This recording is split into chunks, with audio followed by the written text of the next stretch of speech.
My fiancé cheated and said I'd never find someone like her. A year later, I'm dating a model who had a crush on me since high school. So when going around Reddit the other day, I came across this post about a guy whose girlfriend was cheating on him and didn't care. She was absolutely honest about it as if it were no big deal. It was insane, and it made me think about my ex-girlfriend.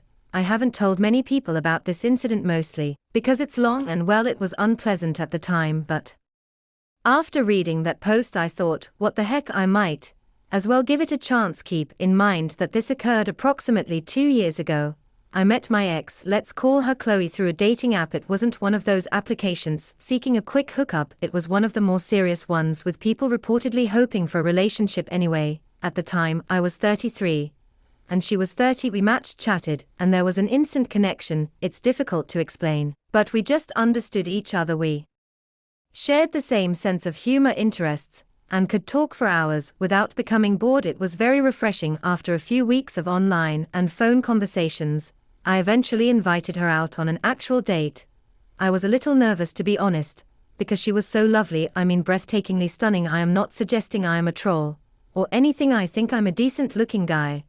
But she was clearly in a different league. I remember thinking at the time that I probably wouldn't be looking for anything serious with her, because you know girls like that usually have a lot of options. I did not want to have my heart broken. Being with someone who is overly attractive is a strange problem, I know, but it can provide its own set of challenges. Anyway, she agreed to the date, and we had a great time. It just validated everything I felt during our internet conversations. We started seeing each other more frequently after that, and it became formal very quickly. One thing that was continually on my mind was how much attention she received from other men. She would tell me about it occasionally. Even when we were together, a guy would shamelessly hit on her in front of me, or she'd received messages from guys via social media. At first I wasn't concerned by it. I trusted her. I got the impression that she wasn't interested in anyone else and was truly interested in me. Stupid, I know, but that's how I felt at the moment. I was simply enjoying being with her, and I didn't want to be the jealous, insecure lover. Things were going great, really great, except for one tiny item that kept lingering in my mind. We were having one of those crazy late night chats where you speak about random things, and the subject of hall passes came up. If you're not familiar with the term, it refers to a hypothetical situation in which you and your partner each got to choose one celebrity with whom you would be allowed to sleep, no questions asked. It's meant to be just a bit of fun, but it can occasionally expose some underlying sentiments. Anyway, she brought it up, which struck me as weird. Usually I'm the one who initiates such silly chats. She said her hall pass was Justin Timberlake, which is fair enough, HEK, a Nikuk guy. But then she said something that really resonated with me. She added, I don't think there are many celebrities who would say no to me, with a slight smirk, as if she was entirely serious. Now I knew she was beautiful, I had always known that, but hearing her say it in that way simply rubbed me wrong. She seemed to be accepting that she could have pretty much any guy she wanted, which made me uneasy. It seemed out of character for her too, despite her outward appearance. She had always been quite approachable. It just felt arrogant. It made me feel uneasy. I said nothing at the moment, I just laughed it off, and we went on to the next issue. But the comment persisted in the back of my mind. I kept thinking about it throughout the next few days. The feeling vanished, and things returned to normal. But I never forgot about it. The shift in her behavior. Things were going really well for a while after the hall pass chat. But then I noticed a shift in her behavior. It was faint at first, but as time passed it grew increasingly clear. She began arriving home later than usual. Normally she'd arrive home from work about 6 p.m. But she began arriving at 7 p.m., maybe 7:30, or even later. And what were the arguments she gave? They were basically lame excuses. She'd say things like, oh, I just lost track of time, or I ran into a friend and we chatted for a bit. It was strange, because she used to be so thorough about her day. If she was late due to work, she'd tell me everything, what project she was working on, who she spoke with, and so on. Now it was simply these vague, meaningless reasons. On top of that, she became quite irritable. If I inquired why she was late, she would snap at me. She'd become defensive, claiming I was being overly controlling, or that I didn't trust her. I didn't want to fight, so I usually backed away. I am not a confrontational person, especially when someone is already in a foul attitude. However, the late nights persisted, as did the nebulous reasons. My suspicion began to deepen. It was like a small voice in the back of my head saying something's not right here. I tried to ignore it, but it became increasingly difficult. Confessions and denials. Finally, I asked her if there was anything wrong. I said, "Is everything okay? You seem different lately." She denied it. Of course, she responded, "No, everything's fine. I'm just stressed with work, the usual." I wanted to believe her. I actually did. A few days passed, and the same things happened. I couldn't keep it in anymore. I informed her again that her behavior was unusual, and that I was concerned. This time, she appeared to understand what I was saying. In reality, she apologized, claiming that it was all due to stress and exhaustion, and insisting that it was nothing personal. I got what she was saying, but I couldn't get myself to believe it. The fake explanations. After that chat, things appeared to improve, at least on the surface. She was more receptive and conversational. When she got home late, she'd tell me stories about what she'd been doing, but they simply felt hollow. There was something about the way she told them, the lack of information, the avoidance of eye contact, that didn't feel right. I remember one particular night she arrived home late and told me a story about running into an old coworker and having drinks with him, and I knew she was lying. It was like a light bulb went out in my head. I can't describe it, but I received the overpowering impression that she was hiding something really important, and that's when the thought occurred to me she was having an affair. It wasn't just a minor issue or misunderstanding, this was a full-blown affair. I knew I couldn't simply let it go. I couldn't pretend everything was fine. I needed to discover the truth one way or another. Her conduct had shifted dramatically from the woman I first met. It was impossible to ignore. This was not the person I had fell for before. Something was clearly wrong, and I was determined to find out what it was. The plan. Okay, I'm sitting there convinced that my girlfriend is cheating on me. My initial thought was I need to check her phone. I mean, that's where all the proof should be, right? Text messages, email, social media, everything. But I quickly knew it wouldn't work. First and foremost, she was always on her phone, making it very impossible to take it away long enough to conduct a thorough search. Even if I did comprehend it, I'm not exactly a tech expert. I wouldn't know where or what to look for, and she'd probably removed anything damning anyhow. Plus, I needed proof. I didn't want to locate a questionable text message and then confront her with it. I wanted to catch her in the act, to know without a doubt. So I decided to take a different way, hire a private investigator. Yeah, I understand it seems like something out of a film, but I was desperate. I needed the truth, and I wanted someone who knew what they were doing to guide me to it. I wanted to know who this guy was and where they were meeting. I conducted a Google search for private investigators in my area and discovered one with positive reviews. I contacted them up and scheduled a meeting. I remember being quite scared when I walked into their office. It seemed like I was accepting defeat. I sat down with the investigator, a guy who appeared to have seen it all before, and told him everything. I recounted the entire event, from the hallway conversation to the late nights and lame explanations. It took a while, but he just listened calmly and nodded. He made no judgments about me. He did not make me feel foolish. He was just listening. Then he stated he'd seen this type of thing 100 times before. He preferred to do surveillance for 2 weeks because her late nights were variable, but this would be somewhat costly. We ultimately agreed on 10 days. I gave him all of her contact information, including her phone number, email address, and where she worked. Before I departed, he told me not to contact him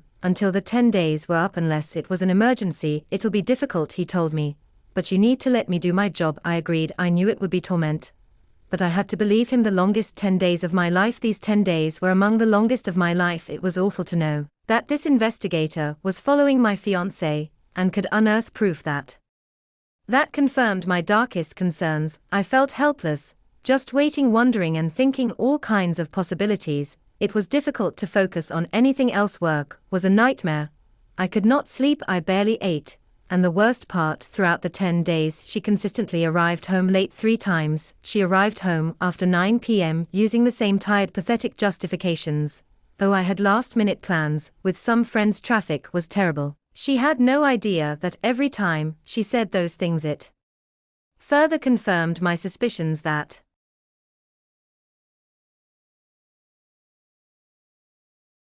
lying each time she was late. I thought, okay, this is it. This is when the investigator will catch her. It simply offered him more opportunities To get the evidence I required, the truth comes out finally. The 10-day period ended. The investigator phoned me precisely on time. He didn't say much over the phone, just that he had the information I needed and asked if we could meet in person. I answered yes. Absolutely, this was something I needed to hear face to face. I couldn't bear hearing this kind of news over the phone. I had been waiting for what seemed like an eternity, and I needed to see his expression to know for certain that what he was telling me was true. I drove to his office, my hands trembling on the steering wheel. I felt terrible to my stomach. When I stepped in, he was sitting with a manila envelope on the desk in front of him. He motioned for me to sit down. Then he asked if I wanted him to simply explain what he discovered, or if I wanted to examine the contents of the package myself. I said I wanted to hear it from him first. I thought it would soften the blow a little in my brain. I compared it to walking in on your partner cheating, and having a moment to brace yourself before the gut punch. He took a big breath and replied, your suspicions were correct. Just like that, there's no avoiding the issue, there's no sugarcoating it. He informed me that he had followed her to an apartment building 3 times. She went in alone and left about 2 hours later, always with the same man. He had obtained the apartment number and the individual's name, Cody. Obviously, I'm changing the name. To be honest, my initial thought was that I wanted to find this Cody person, and let's just say I was not thinking peacefully. But then I realized this wasn't the point. The point was that my girlfriend, the lady I adored, had deceived me. That's what I needed to concentrate on. The investigator slid the envelope across the desk. I opened it, and there they were, pictures, photos of her and this Cody guy in front of the apartment building, embracing, holding hands, kissing in front of her car. Everything was there in black and white, unquestionable proof. I almost lost my mind. I almost broke down right there in his office. It was one thing to suspect something, to have a gut instinct, but seeing it with my own eyes was a very different experience. The visual evidence was very overwhelming. I managed to keep back tears, although it was difficult. It wasn't just the affair, it was the realization that my entire life, the future I had planned with her, was falling in front of me. The confrontation, I wasn't sure what to do next, but I knew I had to get to the bottom of this. I was about to confront her. When I arrived home, I asked her to sit down.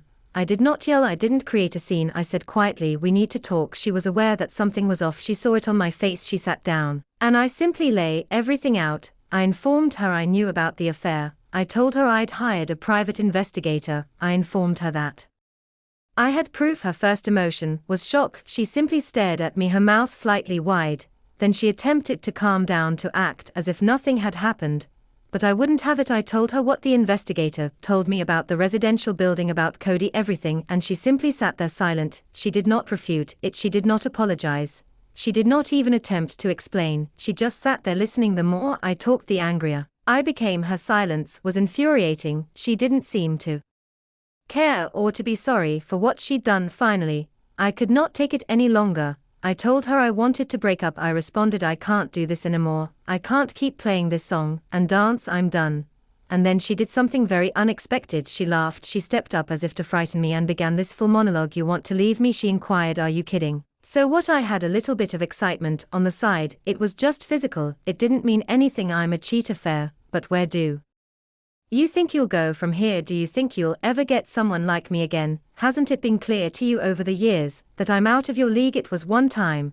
Is that what you want, to destroy our lives over? She spoke a lot more in that vein, essentially attempting to make me feel lucky, that I should simply be grateful to be with her even if she cheated. Can you believe it? I was stunned. I knew she was arrogant. I knew she thought well of herself. However, this was a whole new level. This was not a sincere apology. This was hardly the reaction of someone who had been caught and wanted to make amends. This was the response of someone who didn't give a damn, someone having a genuine fit attitude, a true crash-out mentality. It seemed as if her ideal scenario was for me to simply accept that she was too good for me, that she would do whatever she pleased, and that I should be content to be along for the trip. She honestly believed I wouldn't have the courage to leave. That's how proud she was of herself. Her comments struck me like a ton of bricks. I'd felt wounded and outraged before, but this was different. This was pure fury. I'd never felt anything like it. I stood up, looked her directly in the eyes, and told her how much I detested her. I don't remember the precise words, but they were along those lines, and then I walked out. I didn't bring a bag. I did not say farewell. I simply stepped out the door. I couldn't bear to be in the same room as her for another second.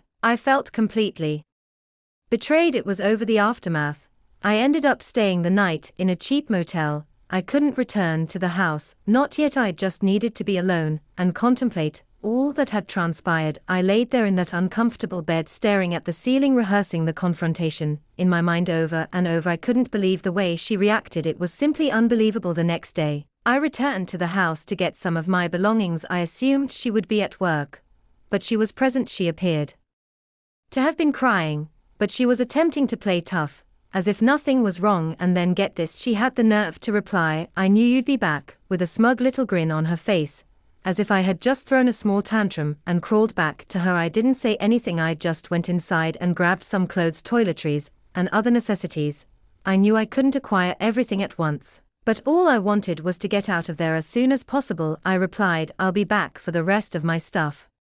Later she just stood there staring at me, her face filled with disbelief, as if she couldn't believe I was leaving. She said nothing till I was walking out the door, then she merely whispered something under her breath, which I didn't catch, and frankly, I didn't mind. I've been trying to understand why she acted the way she did. I'm still having trouble wrapping my head around it. Perhaps she was looking for validation or excitement outside of our relationship. Perhaps she was insecure about becoming older or about our routine. Perhaps she regarded me as a safe, dependable, cuddly husband, but also as someone who she considered beneath her. And perhaps because she had always felt that way, she did not consider the infidelity to be a huge problem. She'd already rationalized it in her mind. Of course, all of this is just me guessing, attempting to make sense of something that does not make sense. The aftermath. After I departed, she began contacting me. The first few messages were mocking and caustic, as if she thought the whole thing was a joke, that I would just run back to her. She definitely believed I was lying, that I would not go through with leaving. But a few days later I returned to the house with a friend to retrieve the remainder of my possessions. And she was shocked. She could not believe I was being serious. I believe it was the moment she realized it was truly over. One of her final texts to me read, "I hope you know you'll never find anyone like me again. Seriously." I blocked her after that. I couldn't take it anymore. It was simply too much. Moving okay, let's skip ahead a bit. The whole breakup with Chloe was a shambles, and it took me a bit to get my bearings.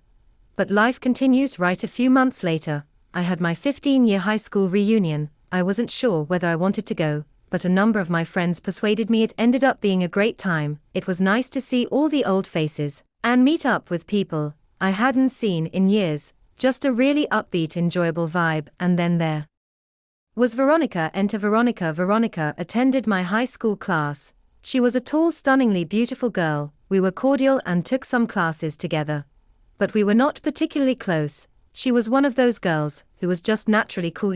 After high school she became a model, and a rather successful one at that. I had seen her in some magazines and internet advertisements. If you're into fashion, you may recognize her name. I hadn't spoken to her in at least 7 years, possibly more so.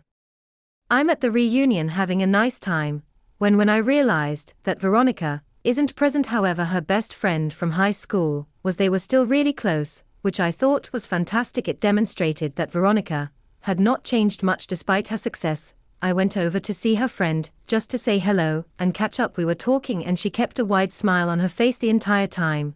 When I named Veronica, her smile grew even wider. She made a face and continued, "I know she's going to kill me for telling you this, but she's always had a crush on you." I just chuckled. I mean, come on, Veronica, a successful model, have a crush on me? It appeared utterly ludicrous. Even in high school we didn't run in the same circles. We were friendly, but not more. There was no way. Also, becoming a model now, there's no chance. It was flattering, of course, to think that someone like her would find me beautiful, but I assumed that was just a high school event that she'd long forgotten about. I told her, buddy that I didn't think Ver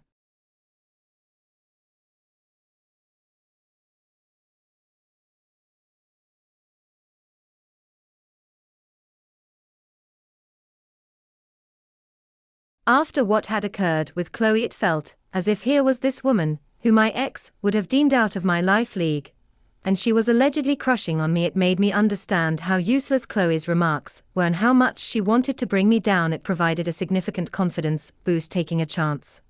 Following the reconnect Ion, I decided to take a chance. I figured, what could I lose? I decided to contact Veronica online. As the kids say, I found her on Instagram and messaged her. I also informed Veronica's friend that I was going to message her in case she did not check her direct messages from people she did not follow. I did not want my message to be lost in the mix. And then I waited and waited and waited. I waited 5 days and heard nothing. I'd completely forgotten about it. To be honest, I believed she was probably busy, or that her buddy had exaggerated things. I wasn't too concerned about it, but ultimately she replied. And her message was quite enthusiastic. She wrote, "Oh my gosh, Keith, it's been so long now. I've heard that the more letters a woman repeats in her text to you, the more she likes you. I'm not sure if it is accurate, but it felt like a good sign." We began messaging back and forth, catching up on pretty much everything. We spoke about high school, about what we have been up to since then, about our jobs, our families, everything. After a few days, Veronica recommended we switch to FaceTime. She claimed she was tired of typing so much. I was delighted, of course, and we began making video chats virtually every day, a deeper connection.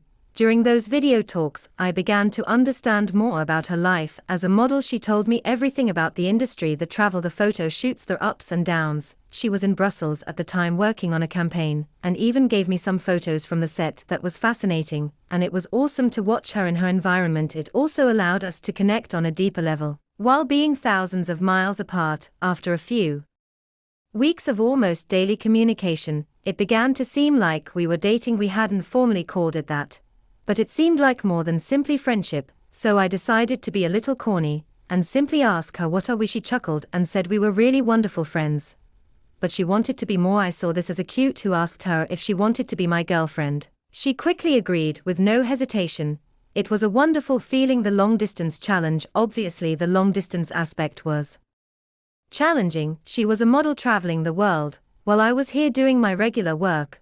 I had a long-distance relationship when I was younger, and I despised it. It was difficult to maintain that connection, to feel like you were truly a part of each other's lives.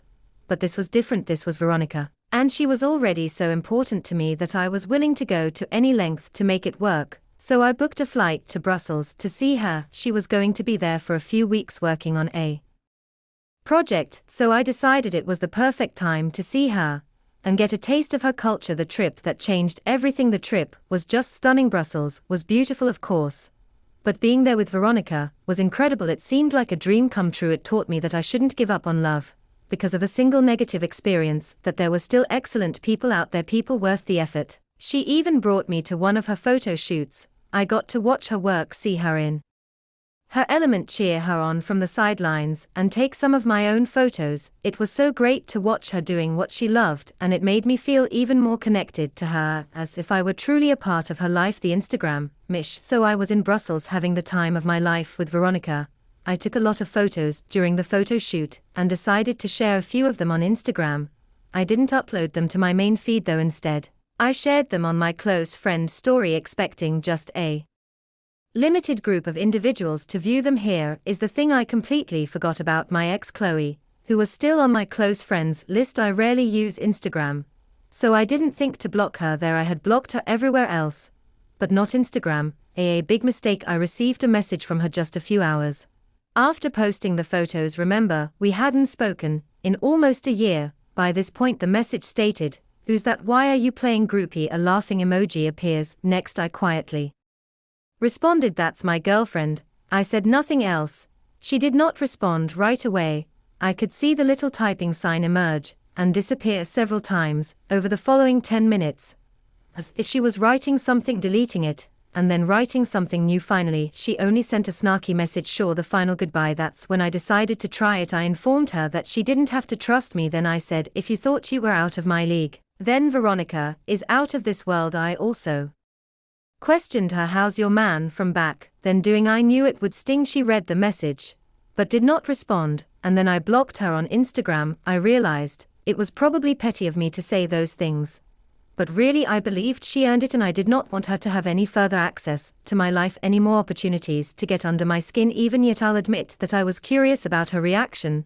I'll admit it. Happy ever after. And that, my friends, concludes the story. It's been an exciting voyage to say the least, but I can honestly tell that I am happier than I have ever been. Veronica and I have been dating happily ever since our vacation to Brussels, and I won't lie, I'm thinking about proposing before the end of the year. Don't tell her, however, Veronica is a true blessing in my life. She is kind, she's funny, she is intelligent, she's stunning both inside and out, and she makes me feel like the luckiest man in the world. I am really relieved that things did not work out with Chloe, because if they had, I would not have met Veronica. I understand that some people may criticize me, could respond, oh, he's just with her because she's a model, thus long distance never works. But I don't care. I refuse to let anyone's criticism spoil my relationship with Veronica. She is great, and I'm quite thrilled. If things don't work out, you may come back here and tell me I told you so. But God knows I don't see me pinning another piece here. So that's it. That is my story. It's a story of treachery, heartbreak, and eventually finding love and happiness in the most unexpected places. Thank you for listening, reading, I suppose. Thank you for watching. If you haven't subscribed yet, please do so, and hit the notification bell to stay updated with more shocking real-life stories happening around you.